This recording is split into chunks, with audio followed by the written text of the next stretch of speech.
não crie ele para você ficar intercedendo pelos outros. Ore por você, pela sua vida, para Deus agir na sua vida. Apresente a Deus os seus problemas e o Senhor Deus, ele vai te trazer a solução. Se você fizer isso, juntamente com o jejum também que eu ensinei, eu tenho certeza de que você vai ter grandes vitórias em nome de Jesus, assim como eu tive. Pastor Ronaldo, nós sabemos que existem guerras e batalhas físicas, mas também existe batalha espiritual? Sim, existe batalha espiritual. Você que me assiste agora, você pode talvez não acreditar que demônios existem, mas eles são reais.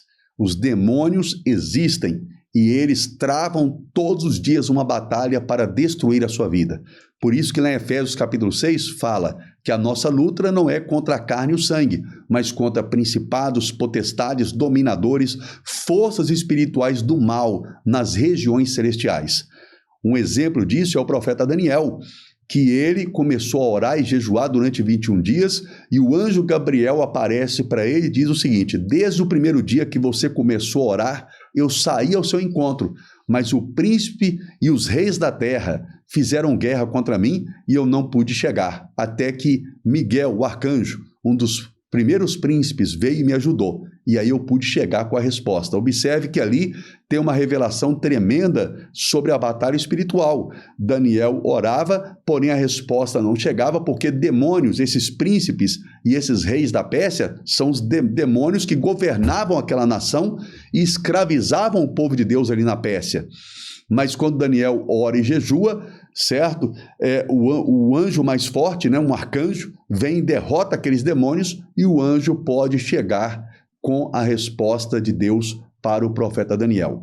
Talvez você que me assiste agora, você está passando exatamente por isso. Você tem pedido a Deus algo, você tem buscado de Deus uma resposta e essa resposta não chega. O que eu aconselho você? Comece a orar e a jejuar e não pare até que essa resposta chegue. Por quê? Porque tem demônios no mundo espiritual trabalhando para que você não alcance a vitória.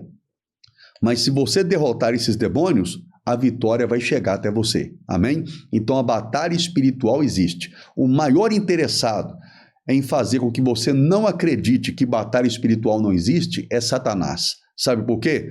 Porque aí você vai viver uma vida tranquila, sem lutar contra ele, sem brigar com ele, e aí você vai ser derrotado sem fazer nada. Observe que o diabo, você tem que lutar contra ele. O diabo é um ser que estava no céu, ele pecou lá no céu, ele fez guerra lá no céu, e ele não queria deixar o céu.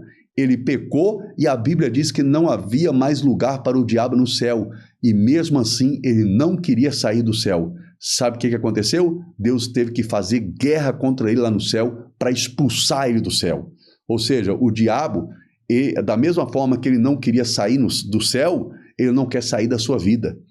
Se você não guerrear contra ele, ele não vai sair da sua vida. Então você tem que guerrear contra ele.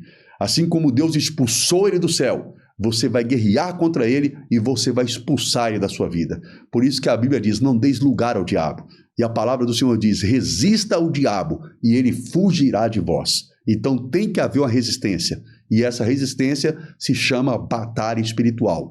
E como que você vai fazer essa batalha espiritual? Com jejum e oração. Amém? Jejum e oração. São essas duas armas poderosas para vencer todas as batalhas espirituais em nome de Jesus. Pastor Ronaldo, vamos falar agora um pouco sobre a capelania. Sabemos que o senhor é presidente da capelania Ordem Mundial dos Capelães Evangélicos. E o que acontece com uma pessoa que ela é chamada para pregar o evangelho, para levar a palavra, e ela volta atrás, ela deixa aquele chamado? O que acontece com essa pessoa? Acontece algo terrível com essa pessoa, que ela atende o chamado e depois volta atrás. Jesus, ele disse, aquele que põe a mão no arado e volta atrás, ele não é apto para o reino de Deus. Essa palavra apto significa credenciado, ou seja, Deus credencia a pessoa para uma obra, mas a pessoa não quer, Deus vai descredenciar essa pessoa. Imagina quão terrível é isto. Também a palavra do Senhor diz, o justo viverá pela fé, mas se ele retroceder, a minha alma não tem prazer nele. Então observe que se você aceita o chamado, Deus não te obriga a aceitar o chamado, mas a partir do momento que você aceitou o chamado, Deus não aceita você recusá-lo. E se você recusar, você terá problemas com Deus. E a palavra do Senhor diz, Jesus ele diz o seguinte, aquele servo que sabia o que tinha que fazer, mas não faz, lançai-o nas densas trevas, aonde haverá choro e ranger de dente. Então aquela pessoa que tem o chamado de Deus para ganhar almas, essa grande responsabilidade, ela aceitou e depois recusou e deixou pessoas perecerem e irem para o inferno, ela pode perder até a salvação. E o que um capelão faz para o reino de Deus? O capelão, ele é um ministro religioso para pregar o evangelho nos hospitais e nos presídios. Ou seja, o que ele faz para o reino de Deus? Ele evangeliza aonde ninguém quer ir. Ele evangeliza nos hospitais, nos presídios. Ele sai das quatro paredes da igreja dele e ele vai para o campo ganhar essas almas. Por isso que Jesus disse, ide por todo mundo e pregai o evangelho a toda criatura. Expulsai os demônios, curai os enfermos. Ou seja, o capelão, ele cumpre esse chamado. Ele é um evangelista, um missionário do Senhor. Pastor Ronaldo, eu vou fazer uma pergunta que talvez vai gerar, assim, vai parecer que é estranho. As pessoas vão falar assim, nossa, mas onde tirou essa pergunta?